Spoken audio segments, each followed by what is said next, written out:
Assalamualaikum warahmatullahi wabarakatuh. Okey, hari ini saya berada di Selama, Perak. Kita datang melawat kebun nenas. Hari ini saya bersama dengan token nenas. Jom, saya nak tanya dengan lebih lanjut tentang tanaman dekat sini macam mana. Terima kasih tim Fastgrow daripada Bukit Kapur, Kelang. Saya Abdul Latif Ayub selaku pengusaha nenas MB2 dan Morris di Selama, Perak.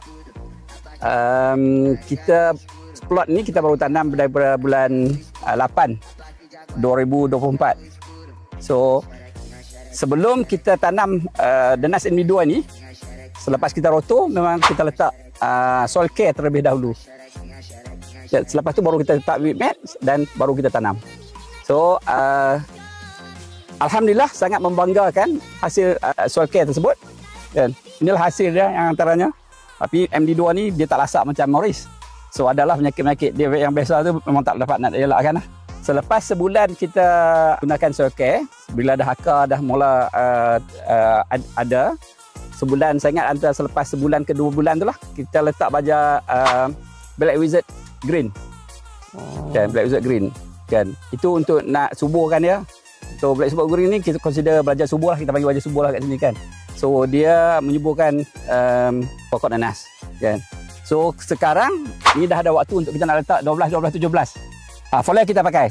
Tapi yang plot ni kita tak cuba foliar lagi. Plot yang sana tu kita pakai foliar hijau. Foliar hijau kan. Dia memulihkan pokok yang mana yang kuning-kuning tu dia akan hijaukan balik lah setelah guna foliar hijau. Kan.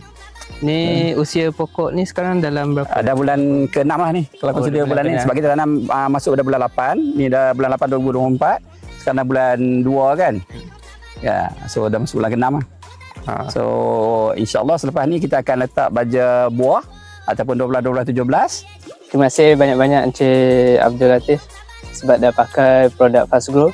Setakat ni pengalaman Encik Latif berdasarkan pemakaian ni puas hati tak? InsyaAllah puas hati. Puas hati ya? Ya. Saya doakan semoga tanaman nenas Encik Latif ni berjalan dengan lancar lah. Okay, sihat dan dapat berbuah. Okay, terima kasih sudi datang melawat kebun kami.